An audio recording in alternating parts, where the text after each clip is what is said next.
miércoles, en esta semana preñada de la enredadera, en la que nuestra invitada Montserrat Abumalham va a hacer doblete hoy y mañana, como habréis visto en la publicidad, porque es una prolífica autora. Hoy vamos con una novela que se titula Cuando el cielo era azul y dice así, en su boca, claro. He tenido muchas dudas acerca de si debía contar esta historia, una historia de amor que tiene diversos escenarios y se inicia en la adolescencia. Muchos pensarán que tal vez debería haber optado por un ensayo, cuajado de notas a pie de página, puesto que mi intención declarada era, desde que tuve la idea, completar una visión del siglo XX y de los comienzos de este siglo. Quizá le convendría más ese género. Sin embargo, la pretensión última era no tanto iluminar la historia reciente, sino presentar las vivencias de las personas en el transcurso de ese tiempo. Así nació un relato que recogía la vida de una saga familiar, que se iniciaba a principios del siglo XX y abarcaba casi todo el siglo. Le siguió otro que mostraba dos vidas paralelas, que se habían iniciado a mitad del siglo y llegaban hasta el presente. Y finalmente quedaba aún un relato que podría ser el de una pareja de enamorados que ejemplificaban desde otro punto de vista los sucesos desde los años 60 hasta hoy.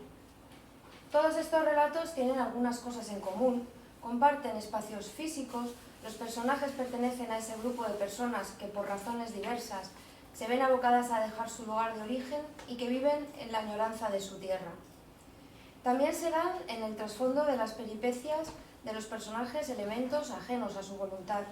La violencia declarada o encubierta, los silencios, esas cosas que no se declaran porque están mal vistas, los temores y las inseguridades, los deseos y las aspiraciones, la inocencia y la alegría de vivir. En definitiva, esos elementos que forman parte de la existencia de los seres humanos. Asimismo, dudé mucho acerca de cómo presentar la historia. Pensé en una primera persona que cuenta su experiencia y que supone la de los demás. Un narrador ajeno que sabe lo que pasa en las mentes y en los corazones de cada uno de los personajes, o finalmente en diversas voces que narran los mismos hechos desde su perspectiva particular, componiendo así un mosaico. A pesar de que en los relatos anteriores, a los que el presente completa, no aparecía el autor de manera clara, muchos lectores se empeñaron en encontrar similitudes y evidencias de que se trataba de una obra autobiográfica. Conviene aclarar que cualquier autor habla de lo que conoce, también de sus reflexiones acerca de determinados acontecimientos, pero eso no quiere decir que la obra sea un documento histórico o realista de la vida de los personajes o de alguno de ellos. Se trata de ficción. En este caso, la ficción permite la reconstrucción de un tiempo pasado pero cercano, del cual aún viven muchos testigos, pero que está siendo objeto de lecturas que como poco lo tergiversan y lo deforman, quizá interesadamente. Los sucesos del pasado, con frecuencia, son interpretados desde la perspectiva del presente, y no tanto desde el punto de partida que hizo que lo que ocurrió fuera de una determinada manera. Es decir, leemos el pasado con los ojos de hoy, y no con los ojos de entonces. Así pues, esta es una historia de amor, que viene a cerrar la memoria del siglo XX, y a mostrar cómo percibían su tiempo los que eran jóvenes entonces. Todo comienza en una ciudad pequeña. Era, a pesar de todo, una ciudad tranquila. No había más sobresaltos que aquellos que suponía un clima cambiante, de vientos enfrentados y a veces furiosos. Las temperaturas eran suaves, pero había mucha humedad porque la ciudad estaba rodeada de mar por todas partes. Era realmente una isla, ya que su nexo con el continente había sido cortado por un foso defensivo en tiempos antiguos. La gente que allí vivía, tanto los autóctonos como los venidos de otros lugares, había padecido al menos un par de guerras, algunos 3. Solo se libraban los que habían nacido hacia la mitad del siglo, y como no estaba bien visto que se hablara de cosas desagradables, estos más jóvenes lo ignoraban todo de la violencia y crecían en un ambiente que les parecía sosegado y sereno. Como consecuencia de las experiencias de los adultos, en aquel tiempo muchos eran conscientes, aunque no hablaran de ello, de la inseguridad, de la contingencia, de la fragilidad. La esperanza no era algo que se dibujara con nitidez en un horizonte cercano. Aún así, y quizá por ello, todo el mundo guardaba algo para el día de mañana. Las guerras, sobre todo, a los que habían perdido a familiares o sus haciendas, profesiones y trabajos. Se veían desplazados en tierras ajenas, les habían enseñado a vivir bajo la ley del sálvese quien pueda y cualquier cosa, que al menos pareciera que garantizaba la estabilidad o el cumplimiento de un proyecto de vida, carecía de calificación moral. No se planteaban las cuestiones en términos de bueno o malo, sino en los de me satisface y me ayuda a conseguir mis fines. Es más, era preferible evaluar cualquier hecho desde la perspectiva de no comprometer. Así pues, los afectos, el derecho, la honra, la dignidad eran una apariencia que debía mantenerse libre de sospechas y del juicio adverso de miradas ajenas. Incluso lo que se ha dado en llamar gente decente y de orden, a esas personas, si las apuraban mucho, terminaban formando parte de la masa de los que peleaban por sobrevivir y para los que todo valía con tal de lograr un mínimo de seguridad. Por supuesto había excepciones, pero el común de los mortales se hallaba en ese terreno de escapar a las desgracias como fuera, y estas podían presentarse de repente y de la mano de lo más insospechado, una mirada, una crítica, un vacío. Sin embargo, si hay que decirlo todo, el cielo aún era azul, y brillaba el sol para los ojos inocentes que no habían tenido experiencia del horror y el miedo. La historia de Juan y Marta se inicia en un tiempo así. Y hasta aquí puedo leer. Bueno, como veis, aquí he señalado que estaban las 3 novelas que ha escrito Montserrat, que es mi madre, y no la voy a llamar más Montserrat porque es muy raro. Entonces, y es verdad que hay una historia que desarrolla una serie de vivencias desde los abuelos y bisabuelos hasta una gente que sería, bueno, pues nosotros hoy en día, o más bien su generación.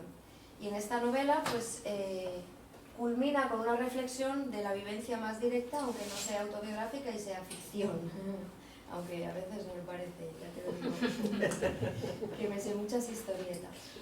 Entonces, bueno, yo ya solo quería presentaros un poco el reclamo del inicio, porque yo había visto una novela, tampoco es que yo me las haya leído todas, que empezara con cómo y por qué voy a escribir esta novela y cómo lo hago.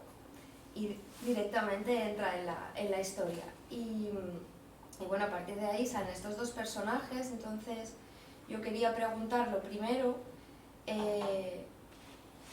¿cómo se eligen estos personajes? ¿Quiénes son estos protagonistas que has elegido? Y qué periodo de sus vidas es el que se desgrana en las páginas. Bueno, gracias, querida hija, por esta introducción. Bueno, voy a retomar lo del comienzo que has leído, porque mi pretensión primera era cerrar un poco el panorama del siglo XX y sus secuelas en el siglo XXI, ¿no? Como testigo no solo del último fin, de la mitad del siglo XX, la última mitad del siglo XX y lo que llevamos de este primer cuarto, sino también como heredera de una leyenda familiar o de una tradición familiar que se transmite dentro de la casa. Es decir, que todos estamos constituidos de alguna manera por historias que se cuentan en la casa. Tú no has vivido a lo mejor con tu bisabuelo, pero sabes que había un bisabuelo con grandes mostachos, cuya foto medio borrosa está en el salón de la casa, y sabes que estuvo en Cuba, y sabes que hizo esto y lo otro, y es un personaje mítico que de alguna manera te constituye, ¿no? Entonces el primer texto, el de Todos extraños, estaba un poco inspirado en la familia, sobre todo en la familia de mi madre, fundamentalmente, también la de mi padre, pero fundamentalmente en la de mi madre, y en el decurso de esa historia. Claro, cuando llegamos ya al tiempo presente y lo que quieres es hacer un análisis fundamentalmente de la transición española y de sus precedentes, pues casi que la tentación es hacer un ensayo, es decir, empezar a leer cosas de historia, testimonios de personajes importantes que vivieron en aquel momento, etcétera, etcétera. Pero como yo toda la vida me he dedicado a eso, es decir, a poner notas a pie de página para justificar mis ideas, ¿no? Dije, Montserrat, libérate, haz una ficción, cuenta una ficción y mete de rondón todo lo que tú crees que pasaba en ese tiempo. sin necesidad de recurrir a un refrendo más allá de Wikipedia. Es decir, que de repente, eso fue en marzo o en junio. Bueno, pues vas y miras a ver en qué mes fue, ¿no? Pero no le pones una nota a pie de página. Entonces yo creo que ahí la ficción, la elección, el debate del autor consigo mismo sobre cuál es el género que va a utilizar, creo que tiene ese trasfondo, ¿no? Es decir, de hacer una expresión personal de libertad en la selección del modo y también de libertad frente a la memoria, ¿no? Y decir, bueno, esta es mi memoria y la de los demás será otra o será de otro modo, pero esta es mi memoria. En ese sentido, efectivamente, se escogen dos personajes que son Juan y Marta, que son dos muchachos que tienen pues entre 15 y 17 años en ese momento y que van a vivir de formas muy peculiares las transformaciones que se producen en los mediados finales de los años 60, entonces del siglo XX. Entonces, ese es el arranque o la elección de personajes que coinciden con mi generación, evidentemente, y que se sitúan en un espacio que yo conocía, que es esa pequeña ciudad que no es otra que Ceuta, que ocupa la portada desde la Bahía Sur, la portada del libro, ¿no? Ceuta es efectivamente una ciudad geográficamente muy hermosa, es una ciudad ubicada, es una isla, porque los portugueses cortaron la relación con tierra haciendo un foso defensivo, y porque fue portuguesa antes que española, y bueno, es una isla. Y es una isla, como todas las islas, que produce pues, una cierta claustrofobia. Y en los años 60 producía una mayor claustrofobia, todavía si se quiere, porque los medios de comunicación eran muy cortos, el barco, el ferry que venía de Algeciras era el único medio, y si había levante no venía. Las relaciones con Marruecos siempre han sido amistosas, y entonces pues se cerraba la frontera, con lo cual tampoco podías salir por la retaguardia, por tierra tampoco tenías escapatoria, y bueno, era una ciudad fundamentalmente militar, era una fortaleza militar, el 90% de los habitantes tenía que ver con el ejército, y los demás éramos clase de tropa, es decir, que los funcionarios, como el caso de mi familia, que eran funcionarios, o pequeños comerciantes, o tal, pues dependían un poco de ese flujo del ejército, ¿no? de la presencia del ejército. Un ejército de los años 60, allí se inició el glorioso alzamiento nacional, el paso del Estrecho, que protegió la Virgen de África, patrona de Ceuta, es decir, con unas connotaciones muy concretas en las que de repente van a empezar a aparecer elementos que sacuden esa realidad. Cuando tú colocas a dos personajes adolescentes en ese lugar, ahora nos hablas de cómo has estructurado la obra, pero claro, hay una primera parte, presentación de los personajes en cuando son más jóvenes, cuando se fragua una relación que va a durar todo el relato, ¿no? Pero es en ese lugar. Entonces en ese lugar como se produce una especie de contraste entre esa inocencia, ¿no? Ellos empiezan a salir a la vida, por así decir, en la adolescencia, y se producen muchos choques hacia afuera y también en sus casas, ¿no? También cómo has reflejado todas esas relaciones. Bueno, las relaciones, eran evidentes los sentimientos de gente joven, porque bueno, yo tengo cantidad de compañeros con los que he compartido, ¿no? Esa experiencia de la adolescencia y demás. Y evidentemente había un porcentaje alto de gente, sobre todo hijos de militares, que no se planteaban nada. Estaban allí porque su padre estaba destinado allí, hacían su vida, iban al instituto, jugaban al fútbol, iban al club náutico a hacer, entonces se puso muy de moda el hacer piragüismo. La gracia era darle la vuelta a la ciudad y entrar por el foso en piragua, en fin, este tipo de tonterías. El caso es que bueno, esa era su vida y no había más horizonte. Y luego había otra gente que sí tenía otro pequeño horizonte porque de repente había cosas que le chocaban, ¿no? Sucedían cosas que les llamaban la atención, ¿no? Y entonces se empezaban a dar cuenta de que vivían en una especie de, bueno, la protagonista lo dice en un momento determinado, de libertad vigilada. Es decir, podían hacer su vida de adolescentes, ir aquí y allá, actividades de todo tipo y demás, pero siempre había un ojo vigilante. Y los padres, madres en las casas estaban pendientes de la apariencia.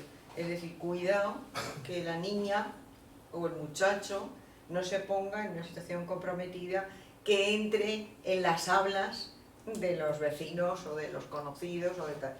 Una ciudad muy pequeña, constreñida por el territorio, pues hace que todo el mundo se conozca, ¿no? Y bueno, pues todo el mundo sabe de la vida de los demás, o cree saberlo, y además opina.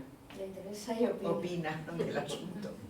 Y además es su diversión, es decir, no hay muchos atractivos ahí, más que espiar al vecino, ¿no? Espiar al vecino, y sobre todo en un ambiente de vigilancia en otro registro, eso a veces podría ser incluso hasta un riesgo grande, ¿no? Entonces hay unos momentos grandes de silencio, hay cosas de las que no se habla, cosas que no se dicen, ¿no? Y sobre todo la apariencia que hay que dar es la apariencia formal, ¿no? De orden, ¿no? Dentro del orden establecido, me refiero. Luego tú incorporas un elemento histórico que dentro de este ambiente de la ciudad pequeña, militarizada por completo, y el marco del nacionalcatolicismo marca un hito súper importante, y la reacción de los personajes lo van a ir reflejando, que es el Concilio Vaticano II. Bueno, desgránanos un poco también cómo esa ola de cambios que viene desde el ámbito de la religión, del catolicismo, influye y marca un poco la vida de estos dos personajes y su entorno y su ruptura un poco con todo esa vigilancia, esa falta de libertad. Sí, hoy en día vivimos en una sociedad en donde lo religioso no tiene ningún peso específico, más allá de las tradiciones populares, pues sacamos santos a pasear a la calle, hay gente que no es religiosa pero que participa en una cofradía o cosas de este estilo porque tradicionalmente su familia lo han hecho, etc. Pero a nivel, digamos, de pensamiento, al nivel del compromiso personal, etcétera, etcétera, da la impresión de que la Iglesia no pinta nada, y realmente yo diría que no pinta nada. Pero en ese momento el Vaticano II supuso una revolución interna y una piedra de toque para la vivencia religiosa tradicional del 90% de los cristianos, que aparentemente lo eran todos. Entonces las personas creyentes en ese tiempo, o sea, personas, digamos, de la generación anterior a los jóvenes estos que son protagonistas, es decir, la generación de los padres, los abuelos, etcétera, tenían pues una práctica religiosa que formaba parte de ese mundo del orden, por una parte, pero por otro era, digamos, también una vivencia sincera. No vamos a decir que todo el nacionalcatolicismo tuviera una connotación del régimen política de apoyo a una determinada posición, sino que había gente creyente que vivía su fe y demás, pero que era fundamentalmente una fe devocional.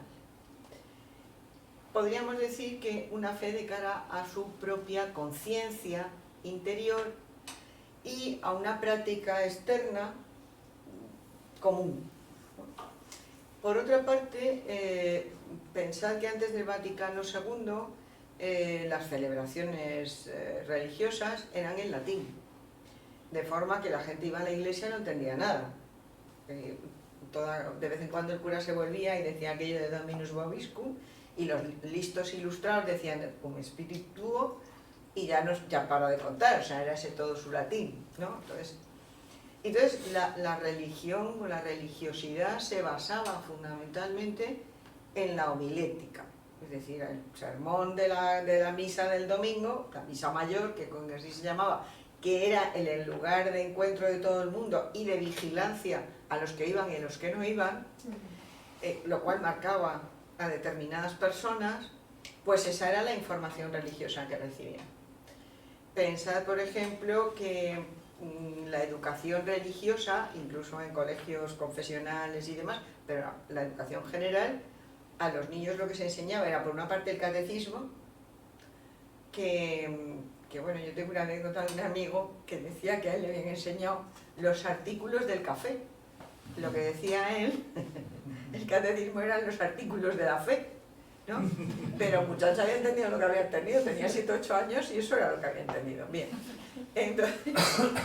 entonces, bueno, pues esa formación era la formación del catecismo, que yo recuerdo haber estudiado catecismo, pero no se me quedó nada concreto. Y por otra parte era un lenguaje rancio, obsoleto, que no hablaba nadie así, ¿no? Solo estaba allí.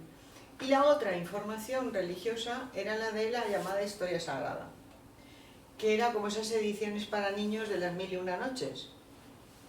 Es decir, todo el erotismo se había desaparecido, ¿no? Y se contaba lo que los oídos bien pensantes y bien educados podían oír, ¿no? Entonces, la formación teológica era bastante deficiente, todo ese tipo de cosas. Y en contraste, de repente, cuando se acaba el concilio y se reforma toda la educación, resulta que en el quinto de bachiller, o sea, con 13, 14 años, dabas moral católica. Y entonces salían allí unas cosas que tú no entendías tampoco muy bien, pero que estaban llenas de excepciones. Es decir, tú aprendías una norma, el derecho canónico dice que esto es así, ¿no? Pero luego había una serie de excepciones que te tenías que aprender por si caían en el examen, ¿no? Y empezás a ver que la moral era una cosa muy casuística, muy difícil de retener como un corpus, pero sometida a discusión, porque las excepciones, ya con 14, 15 años tú te das cuenta de aquello, ¿no? Las excepciones eran bofetadas a la norma, ¿no? Entonces, bueno, entonces en ese ambiente, pues el Concilio Vaticano II supuso un remover, primero, poner las celebraciones en lengua vernácula, traducir el ritual al español, ¿no? Y entonces la gente empezó a entender qué es lo que se decía allí. Claro, hubo una resistencia, porque la práctica normal era que la gente rezaba sus devociones o rezaba el rosario mientras el cura decía sus latines, ¿no? O sea, estaban allí de bulto, pero la relación cura-feligreses era nula, digamos. Era una relación de autoridad, pero no de intercambio. Y por otra parte, también hubo entre el clero mucha resistencia, ¿no? Hubo entre el clero mucha resistencia, por eso algunas oraciones, muchos, por ejemplo en la consagración, yo recuerdo que estaban diciendo la misa en castellano y la consagración, que no tiene respuestas, la fórmula de la consagración, la seguían diciendo en latín, porque había que preservar, digamos, el misterio, ¿no? Diciendo, si yo no digo algo que no se entiende, ¿qué autoridad tengo sobre esta gente? Yo te iba a comentar, ¿no? Que todo ese ambiente, por una parte la parte militar, la parte de esa iglesia de esa manera todavía con otro desarrollo, hacía un ambiente como muy de educar en el temor, ¿no? Absolutamente. En no saber nunca, que esto no lo entiendo, pero me vienen las penas del infierno por un lado o por otro, entonces tengo que estar encasillado, tengo que estar bien encarrilado en lo que... No se puede sacar los pies del tiesto porque te la juegas. ¿Qué destacarías tú del mensaje que llega? Tú lo has puesto en voz de unos adolescentes que piensan como... bueno, que les va llegando ese mensaje de una manera determinada, que tampoco hay por qué desvelar, porque tenéis que comprar el libro y leeroslo. Pero, ¿qué destacarías tú de ese mensaje? Bueno, porque claro, el concilio... Bueno, pues yo la percepción que tengo de la influencia del mensaje del Concilio Vaticano II es la apertura hacia la libertad, es el encontrar un cauce de libertad, de liberación, dentro de la norma, que es lo perfecto, es decir, tú sigues siendo miembro de la iglesia, no te tienes que ir de la iglesia, sino que estás dentro de la iglesia, pero puedes ejercitar tu libertad. Es el rescate de la conciencia personal, no de la conciencia colectiva, no de responder a la conciencia colectiva, sino de responder a tu propia conciencia, lo cual es una liberación inmensa. Y por otra parte un compromiso fuerte, porque si nos damos cuenta, la propia conciencia es muchas veces más exigente que la conciencia colectiva, y eso lo vemos todos los días, ¿no? Entonces, esa es una de las primeras cuestiones. Pero otra, desde la adolescencia, en donde ya hay un conflicto generacional con los padres, con las formas de hacer de los padres, con lo que a los padres les interesa, lo que los padres esperan de ti, todo ese tipo de cosas, hay una ruptura mayor porque esos padres no entienden lo que está pasando en una iglesia a la que ellos también pertenecen y no han sentido en ningún momento necesidad de una libertad mayor, primero porque son adultos y tienen una libertad mayor que los adolescentes, evidentemente, ¿no? Pero han vivido en ese medio, se han adaptado a ese medio y no tienen necesidad, entre comillas, de la ruptura con el medio, ¿no? Y entonces la forma de entender la fe y la religiosidad de los hijos establece una brecha mucho mayor con la forma de entender la fe y la religiosidad de los padres, con lo cual la distancia generacional se agranda enormemente. Entonces la sensación es, por parte de los adolescentes, que es lo que yo intento reflejar ahí, esos dos adolescentes, cómo ven a su padre y a su madre, ¿no? Pues las ven como extraterrestres, como personas fuera del mundo, como que ellos no pueden vivir la vida de sus padres, lo ven muy claro que no, que aquello no es para ellos, ¿no?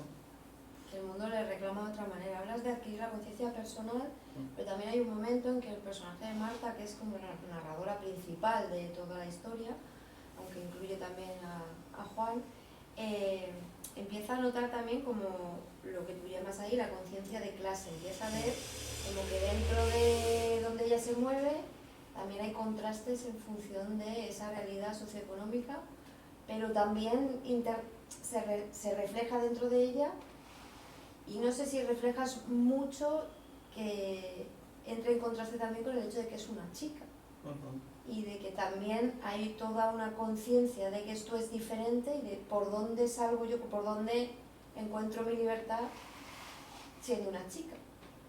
Sí. Por un lado la conciencia de clase y también la conciencia de qué individúa en este caso eres, o puedes llegar a ser también. Yo creo que lo que he intentado reflejar en el carácter de Marta y en su forma de actuar y de despertar, digamos, a la autoconciencia, es el darse cuenta de que hay una dificultad mayor para buscar esa libertad siendo mujer. Porque siendo mujer no se espera de ella, a pesar de que en su casa quieren que sea universitaria y que haga una carrera y que tenga un medio de vida, también entra dentro de un poco de las aspiraciones medio burguesas, ¿no? de mantener el estatus social y tal y cual, ¿no? Entonces ella se da cuenta de que esa proyección sobre su futuro de alguna manera es una proyección interesada de los padres.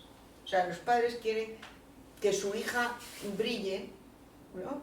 pero en esa línea, como para satisfacer una aspiración propia y no tanto lo que conviene o no conviene a su hija, ¿no? Bueno, eso es lo que he intentado yo que esa Marta, ¿no? refleje.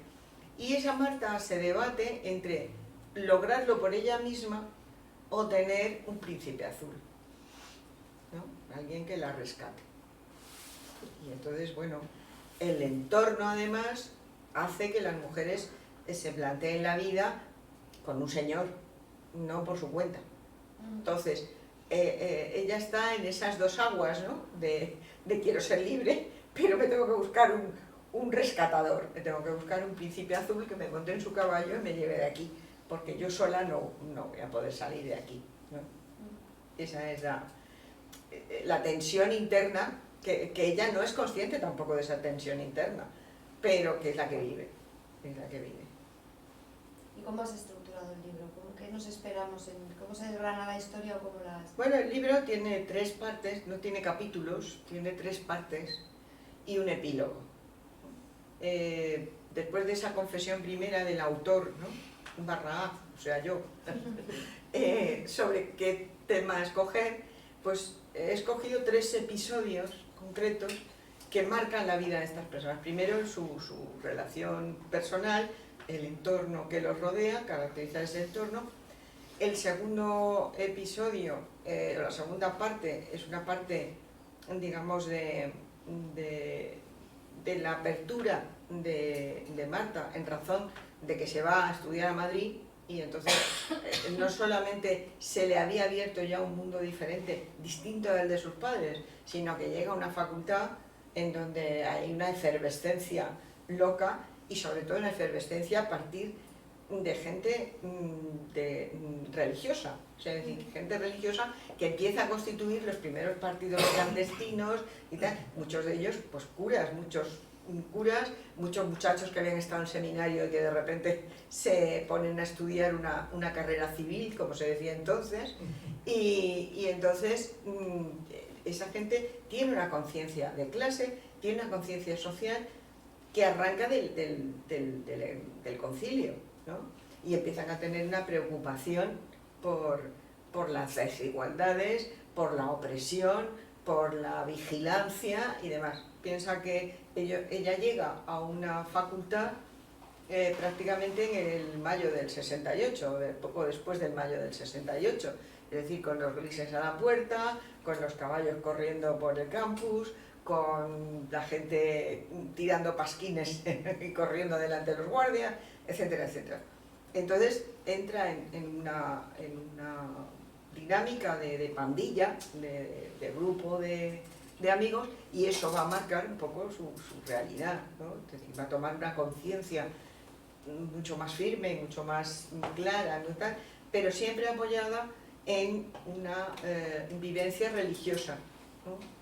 Y claro, esa vivencia religiosa ahora muchas veces no nos la imaginamos con tanta facilidad, pero la cosa era romper con la liturgia habitual, hacer misas en las casas, o sea, esa pandilla hace excursiones, pero siempre acaban con una misa, ¿no? Entonces es un poco su sentido comunitario y de tener unos objetivos comunes, claro, de transformación de sus propias personas, ¿no? De ruptura con sus tradiciones más cercanas, atávicas y más cercanas, y proyectarse, ¿no? Hacia otra cosa, hacia otra vida, hacia otro mundo, incluyendo con sobre todo proyectarse hacia lo social, hacia lo colectivo, ¿no? Es decir, no ser individuos, porque la visión primera era una visión también de alguna manera colectivista, que los padres siempre tenían estaban en una red, ¿no? En una red de vigilancia, pero ahora no es una red de vigilancia,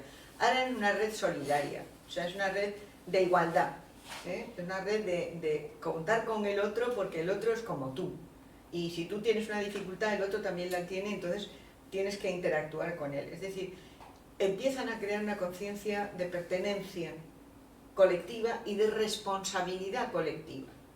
No puede uno andar como si fuera de la República de Andorra, ¿no? Tiene uno que andar en grupo, en compañía, en comunidad, ¿no? De ahí que, bueno, que esa gente, compañeros de Marta y demás, pues unos se decantan por el ejercicio de curas obreros, es decir, dejan de ser curas de parroquia, digamos, y se meten a trabajar pues, en fábricas y en tal y cual. Y algunos terminan yéndose a América Latina como misioneros, pero terminan en una guerrilla, ¿no?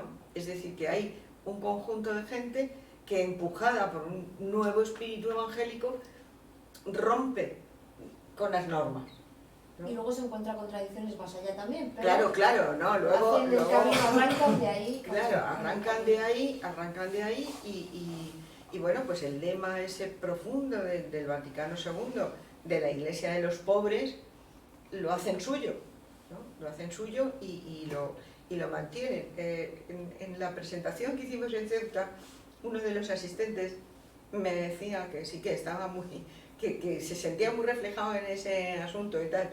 Y me decía, claro, es que la Iglesia ha defraudado a muchos católicos, o sea, por la regresión que ha habido eclesiástica después, ¿no?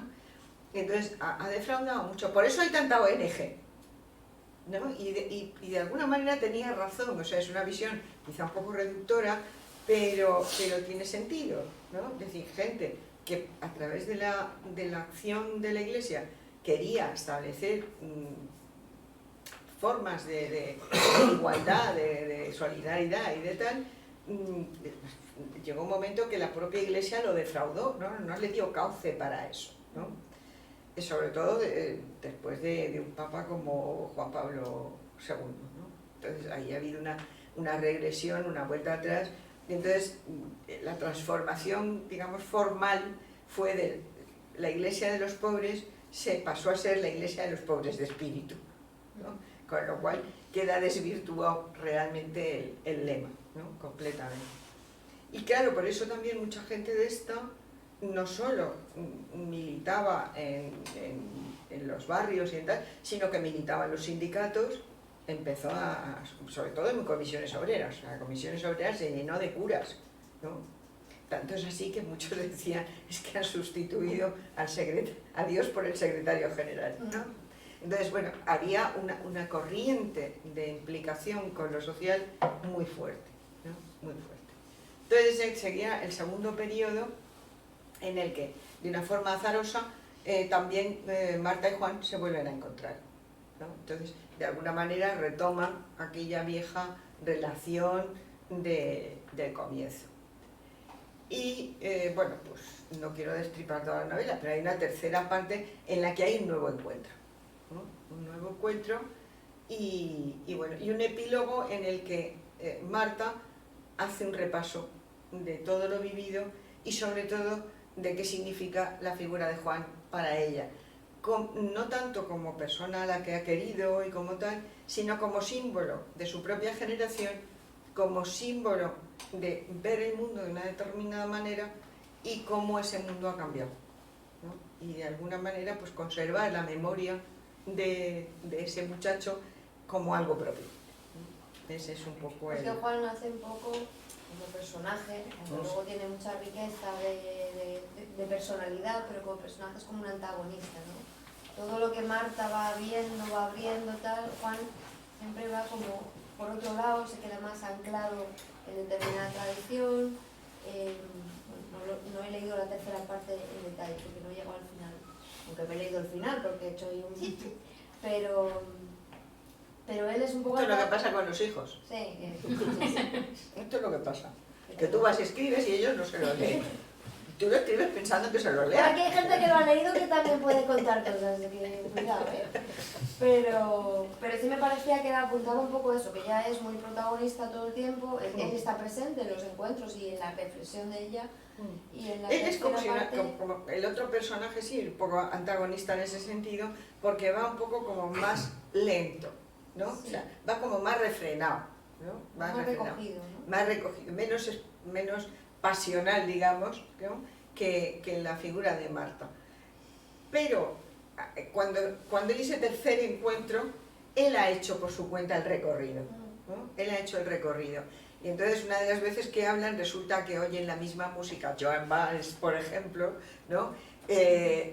Cosas de este tipo, ¿no? O Raymond, por ejemplo, son sus músicos contemporáneos de cabecera, ¿no? Y son de los dos. Entonces, la pero historia... pasado el tiempo. Cuando son adolescentes o cuando están en ese... Ella sí, él no. Él no. O él no entra en ello. No juega al fútbol. No, él jugaba al fútbol y se lesionó, quería ser como Pirri. Es que Pirri era de Ceuta y entonces era el modelo de éxito del futbolero que llegaba al Real Madrid y triunfaba, ¿no? Siendo caballero. Entonces, bueno, pues ese modelo... Entonces es una novela de encuentros y desencuentros de estos dos personajes, de encuentros y desencuentros con la realidad a través de los dos, pero tiene además mucha crítica al devenir del tiempo en el siglo XX y mucha esperanza. Es decir, sí. El libro conductor... Que el cielo era azul y puede seguir siendo azul. Cada vez nos lo ponen más difícil, eso también es verdad, ¿eh? Cada vez nos lo ponen más difícil, pero es cuestión de perseverar, o sea, y de creer que ello es posible, ¿no? De creer que es posible. Y bueno, sí, hay pequeños reductos en los que todavía se puede tender hacia la utopía, ¿no? Un poco este libro, de alguna manera, es una defensa de lo utópico. De una convencida. Sí. Bien. Pues yo creo que hasta aquí. Si quieres contar algo más anecdótico o queréis aportar, preguntar, antes de comprar el libro, algo más que os termine de convencer, es el momento. El libro muy bonito. Es bonito. Muy bonito, está muy bien escrito. Yo no hago faltas de ortografía, ordeno las frases, en fin, es bonito. Sujeto, verbo, predicado. Sí, y los adverbios al final. Eso es influencia semítica, pero bueno. No, el libro se lee con suavidad y bueno, pues como todos los libros que a mí me interesan, o sea, yo trato de escribir cosas que a mí me interesarían, ¿no? Entonces tiene pues varias lecturas, varios pisos, ¿no? Evidentemente es una historia de amor, y es una historia de amor desgraciada, porque las historias de amor felices realmente dan muy poco de sí, ¿no? Comieron perdices y ahí se acaba. Bueno, ¿no? pero se compensa con toda la otra riqueza de claro, de la entonces, bueno, convivencia. pues esa primera capa del amor adolescente, pues bueno, pues los que han vivido algún amor adolescente, pues a lo mejor se ven reflejados, ¿no? De una forma u otra.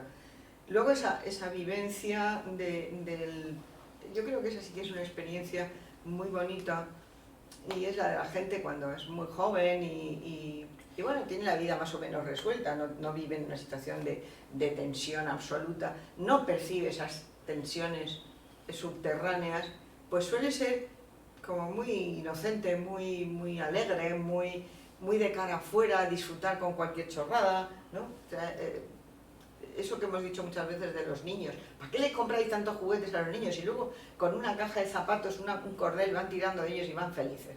Bueno, pues ese tipo de visión de la vida, ¿no? La vida mucho más sencilla, mucho más simple, mucho más amable si se quiere, ¿no? A pesar de que todo lo del entorno no sea tan amable, ¿no? Y luego, bueno, pues la segunda capa sería esa relación generacional que se expresa a través de esa ruptura que supone algo tan importante en la historia reciente, que es el Concilio Vaticano II. Y cómo, por supuesto, a los que somos creyentes y nos consideramos creyentes, ha supuesto de frustración el ver cómo la Iglesia iba para atrás como un cangrejo, ¿no? Porque había un momento en que iba hacia adelante. Pero si uno aguanta un poco, un largo pontificado, pues entonces aparece un Papa Francisco. Vía Crucis.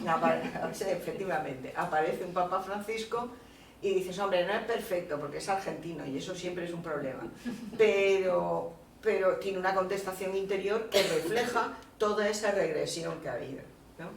Y eso a los que pertenecemos, nos sentimos bien dentro de la Iglesia, pues nos ha tocado las narices muchísimo, ¿no? Todo ese largo pontificado y esta esperanza que todavía no termina de cuajar, que va ahí echando el fuelle y a ver qué, ¿no? Pero dices, bueno, por muy mal que vaya, siempre hay algún rayito, ¿no? de esperanza. Y luego, bueno, pues que la gente de mi generación, y yo eso lo he visto en mis compañeros de la facultad y en colegas, y aún hoy, el voluntarismo, o sea, que somos voluntarios y voluntaristas por definición, ¿no? Porque los medios que teníamos para hacer lo que hemos ido haciendo a lo largo de nuestra vida profesional eran muy pobres, ¿no? Entonces, bueno, pues... Y eso es con eso he querido yo cerrar un poco es una trilogía atípica, si se quiere, porque no es la vida de los mismos personajes a lo largo de diversas generaciones o diversos tiempos, pero sí hay una serie de elementos comunes, ¿no? Hay una serie de elementos comunes que es la falta de comunicación intrafamiliar, por ejemplo, o la comunicación sesgada en función de las leyendas que cada uno construye respecto a su propia saga familiar, las expectativas de los mayores que quieren que los jóvenes suplan lo que ellos no consiguieron, y luego otros elementos es el hecho del trasterramiento, es decir,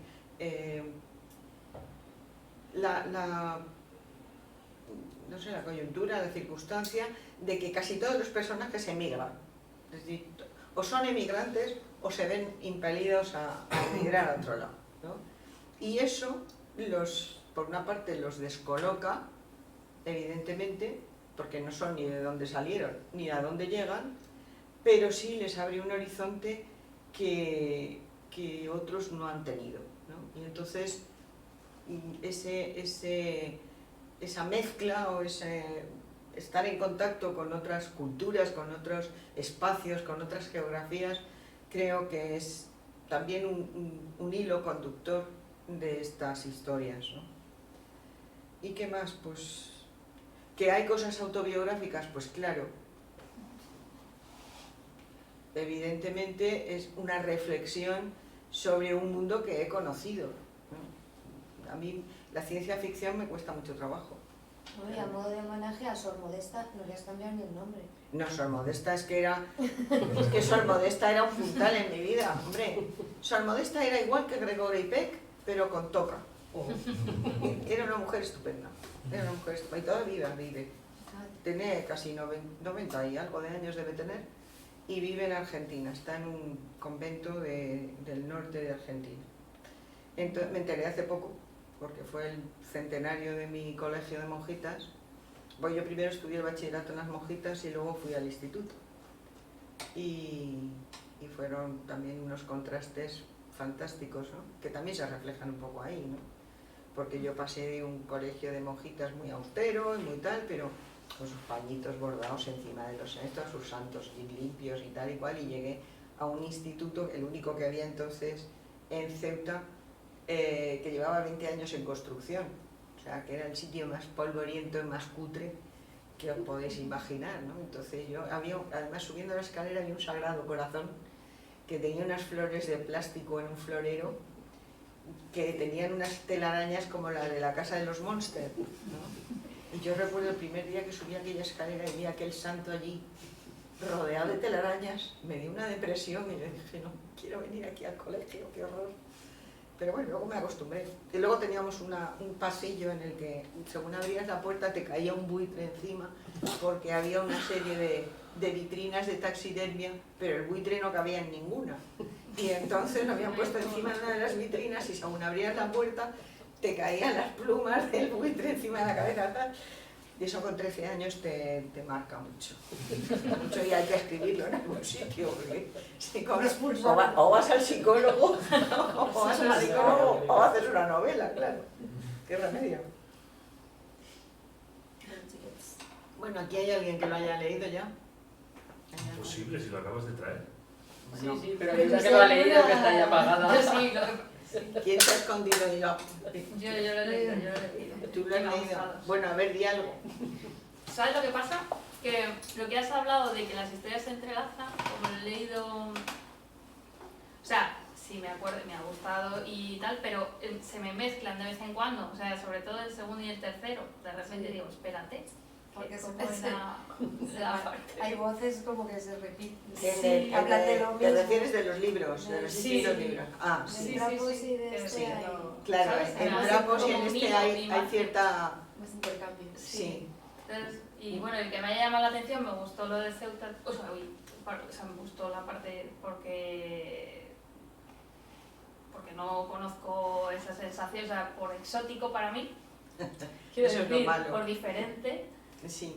claro. Y luego, claro, ya lo de Madrid sí lo he reconocido mucho como, y lugares que se citan y todo, y entonces un poco como me ha llamado la atención también el vivirlo de, o sea, por ejemplo, lo que has hablado del Concilio Vaticano II, porque claro, yo no ha sido algo que haya afectado, o sea, que no haya afectado a mi vida, sino como que yo no le he hecho caso, pero claro, luego me di cuenta lo importante también, depende de desde donde lo vivas, que es. Y eso sí digo, ostras, claro, no había hecho esa reflexión, a pesar de que luego en mi contexto, o sea, en mi casa, en mi familia, pues hay o sea, mi tía es monja teresiana. Y, por ejemplo, yo una vez, inocentemente, claro, porque yo no tenía yo digo, bueno, y la teoría de la liberación, no sé qué. Y claro, mi abuela, ¿de qué? ¿Qué estás diciendo? Y sin embargo, mi tía luego me llevó aparte y me dice, anda, ven, y me prestó libros. Y ya los tenía. Entérate, hija. Claro. No, es un hito histórico importante que se ha diluido en la memoria de la gente y que se ha diluido desgraciadamente en la memoria de la propia Iglesia. Probablemente porque por eso, podría haber tenido mucho éxito. Claro. Probablemente porque tenía mucho éxito, pero amenazaba. Claro, amenazaba un statu quo y entonces era peligroso.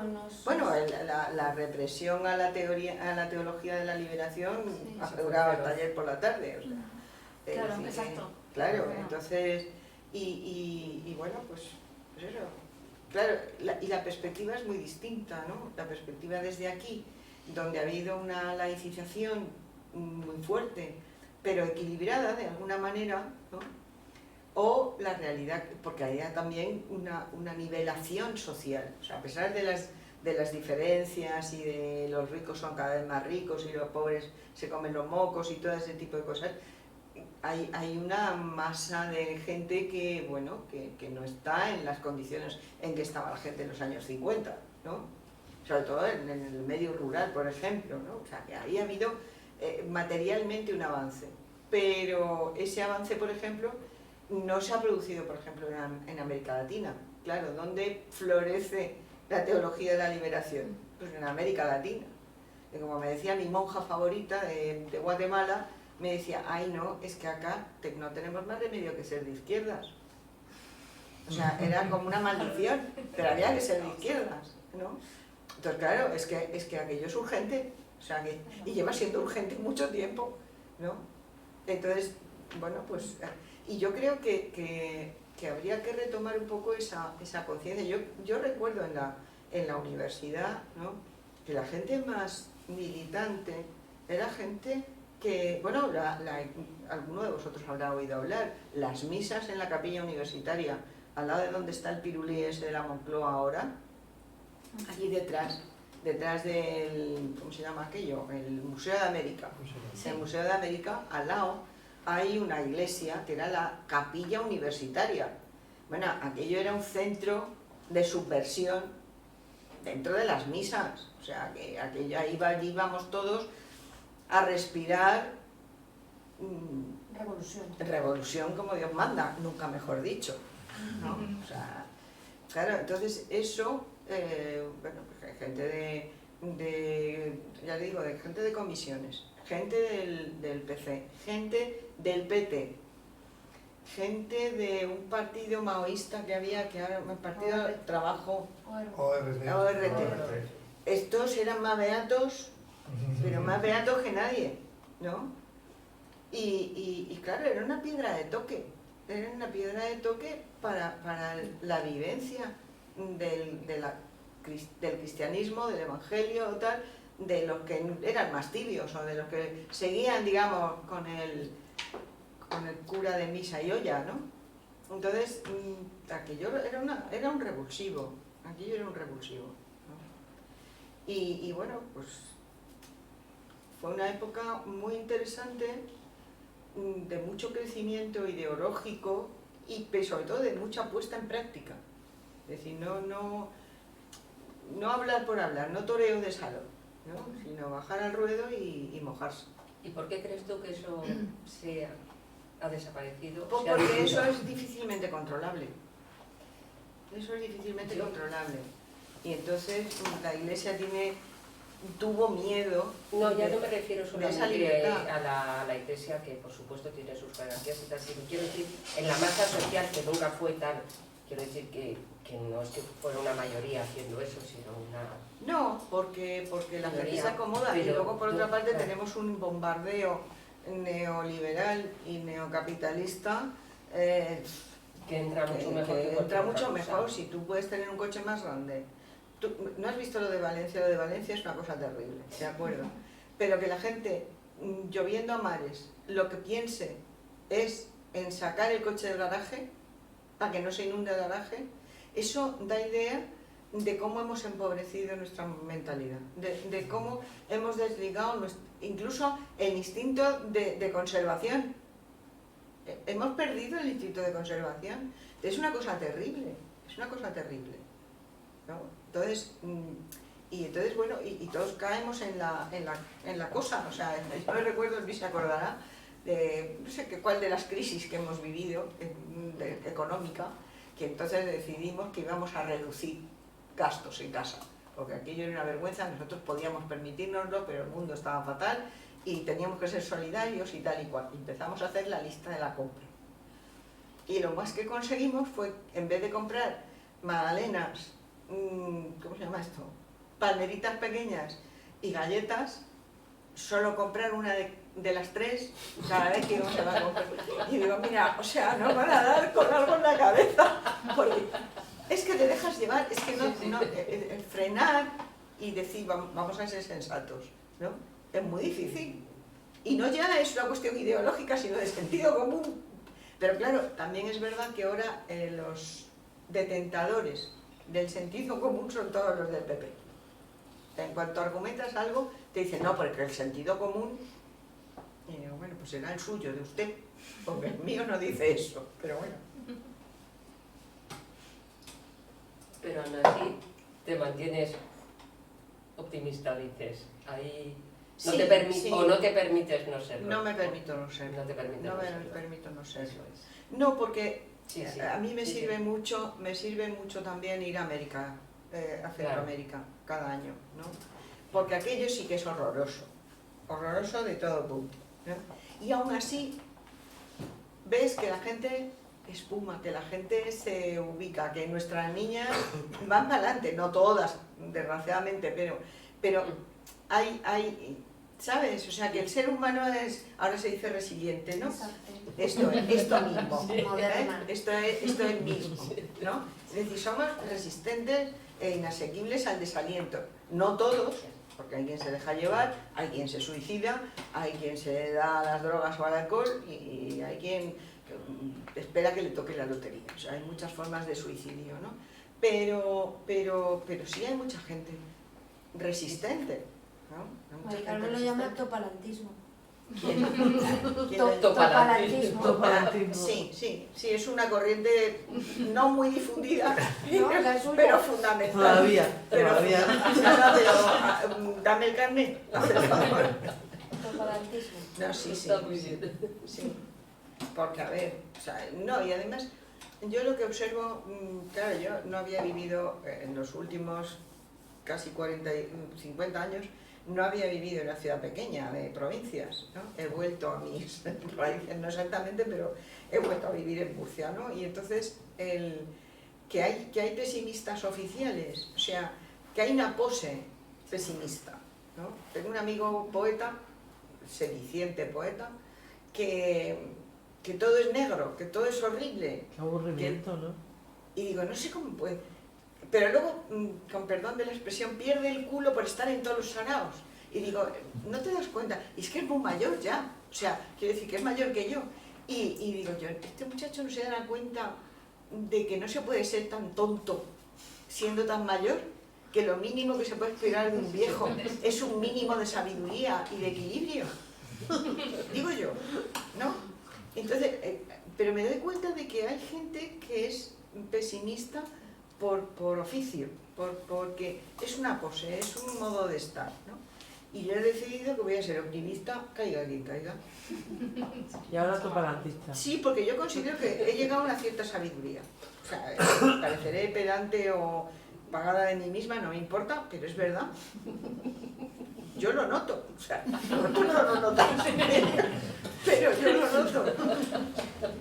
Te llega una cierta salida. Y mañana que os voy a contar lo de la historia de la literatura, Ahí sí que vamos pero a de ver. otra manera, ahí os vais a enterar de lo que vale un peine. Hombre, eso sí que es la obra de mi vida. Esto tiene retazos, pero aquello es la obra de mi vida. Sí. Oye, ¿cómo a mí es que, claro, yo que escribo y que edito y que traduzco y tal, me cuesta un montón. O sea, básicamente, no sé si soy toparantista, pero soy muy vago con las letras. Y me fascina, primero, la producción inmensa que tienes, pero lo que me cruje todo es el cambio que tienes de narrativa a ensayo. O sea, yo a ti lo que te he leído es básicamente ensayo. El libro sobre el Islam es sensacional. Ese libro es, vamos, de obligada lectura para todos los que nos ocupamos de asuntos de esos, ¿no? Gracias, Manolo. Es que es muy bueno. Sí, sí. Es que ese libro, es que cuando vas a cualquier librería, Estamos pensado. cuando vas a cualquier librería y ves el lomito ese verde, porque es verde, y verde, Montserrat y Marjan, historia del Islam, y dices, hostia, esto es la leche. Entonces, claro, saltar de eso de pronto a la novela, a mí me parece un ejercicio, hostia, y luego otra cosa, claro, novela que, por ejemplo, todos estos años es un historión, es una historia. O sea, todo el mundo que lo ha leído le ha molado, ha triunfado, ¿no? Y luego de pronto vas buscando un tono más íntimo, con trapos sucios, y este que no lo he leído, pues me parece que abunda en ese asunto. Los Entonces, yernos tampoco leen. los yernos leen todo el día porque viven de eso, pero Sí, hacen lo pero a la mismo. suegra hay que leerle porque si no te la estás jugando, Manolo, que te lo tengo advertido. Bueno, la realidad es esa, que yo siempre he escrito ensayo, pero yo sé contar cosas y entonces me apetece contar cosas y ya no me apetece contarlas como un ensayo, porque mi trabajo de investigación siempre ha sido un trabajo, está feo que lo diga, pero es un trabajo comprometido, en el sentido de desprejuiciar el acercamiento a otra cultura. Ese ha sido mi trabajo, fundamentalmente. Entonces, en la propia contemplación de la cultura en la que estamos inmersos, estos 3 libros son eso. Es decir, quitar prejuicios o colocar los prejuicios en su lugar y ver cuál era su sentido. Esta de trapos sucios surge de Que algo... no solo me la he leído, sino que la he presentado. Sí, no, y lo hiciste muy bien. Lo que ha dicho Mila, hija, tiene muchísima razón. Y es, para ella Ceuta es un lugar exótico. Pues esta está inspirada en conversaciones que he tenido con una amiga, muy amiga, que es como si fuera mi hermana, que ella es riojana. Y entonces, cuando yo le dije que yo era de Tetuán, Marruecos, ¿y eso? Claro, es que... Claro, entonces resulta que empezamos a hablar de cuestiones familiares y tal y cual, y resulta que ellos en La Rioja habían vivido cosas absolutamente idénticas a las que había vivido yo en mi casa con mi familia, con mis padres, ¿no? Y con mi padre el libanés, ¿no? Entonces, ella se quedaba sorprendidísima y decía, ¿pero tu madre hacía eso? Digo, claro, mi madre cosía, todo se cosía en casa, o sea... Te darías cuenta de la importancia de la visión del otro. Claro, entonces... Porque la mirada que hay aquí, o sea, del otro, y si el otro encima es de ascendencia, de procedencia árabe y tal, o sea, que esa es otra. ¿Cómo vive una adolescente en Ceuta todos esos cambios? Encima siendo mujer y encima apellidándose a Bumalham. O sea, porque ese vector étnico... Léelo. No sé. Yo creía que la tal Marta era cristiana normal. Fíjate, he dicho normal. Vale, no digo nada. Claro, es que esas cosas... Entonces, a mí me ha pasado, ¿no? Cuando hacemos afirmaciones de esas, de que no hay prejuicios, de que no somos racistas en España, todo ese tipo de cosas, a mí me ha pasado ir a comprar a una tienda. Eso yo creo que os lo he contado a todos, porque como todos sois de la familia, yo creo que ya es lo que ha dado. Pero bueno, el caso es ir a comprar a una tienda y entonces pagar con tarjeta. Y de repente mirar la tarjeta y decir, uy, ¿y este apellido? Digo, pues el apellido del padre de una, como de todo el mundo. Pero ¿de dónde es? Del Líbano. Dice, "Ay, pues no se te nota". No se te nota nada. Yo llevo años preguntándome qué es lo que no se me nota. O sea, ¿qué debería notárseme? ¿Cuántas No tengo un veces, problema. ¿cuántas veces tú te has enterado que en un ambiente eras la mora? Hombre, en la facultad. ¿Ves? En la facultad yo me enteré perfectamente porque el propio catedrático no valoraba para nada lo que yo hacía, porque como yo era indígena, ¿cómo era esto? No era indígena, ¿qué era lo que me decía don Fernando? Girón, ¿cómo era aquello? No me acuerdo. Aborigen. No, tampoco era aborigen, porque aborigen tiene cierta dignidad alguna. Nativa, porque usted es nativa. Porque usted es nativa. Digo, sí, claro, como todos. Somos nativos, que yo no he salido de un huevo. Entonces, claro, dices, pues nada, pues muy bien, ya puedo hacer el pino con las orejas, que yo esto lo debo tener por ciencia infusa. Ese vector árabe cristiano, te digo yo que muchas mentes se explotan. Sí, bueno, eso también está dicho en Todos extraños, ¿no? Sí. Eso está dicho ahí, ¿no? O sea, a mi padre le preguntaba que si se había casado con se había hecho cristiano para casarse con mi madre, y decía, no, conversos son los españoles. Sí, porque Jesucristo nació al lado de mi pueblo. Los primeros cristianos somos nosotros, ustedes son unos advenedizos, así les va. Claro. Entonces, bueno, parte de esa visión exótica es ignorancia, ¿no? Que no hay por qué no tenerla, quiero decir que no es ningún defecto y demás, pero la realidad es que se produce. Y en CELTA, cuando yo he hablado de cosas de estas, que he presentado estos libros allí y demás, se sienten reivindicados, ¿no? Se sienten reconocidos. Hombre, tú también lo dices, sí, porque los peninsulares... Es que es verdad. Los peninsulares no tienen ni pajolera idea. Y lo más triste de todo es que yo eso también lo he dicho muchas veces, y es que la guerra de África costó muchas vidas españolas. Que fue un error, que fue todo lo que tú quieras. Pero tenemos que tener una implicación por los muertos aquellos, por lo menos, ¿no? Por lo menos. Y reconocer aquello como un territorio ganado con muchísima sangre. Que además no es ganado, porque Marruecos realmente no era un reino reconocible, y que eso viene desde la época de los reyes católicos, pero caramba, un poquito de respeto, que allí ha habido mucho muerto, ¿no? Y hay mucho español internado en aquella zona, ¿no? Españoles pobres.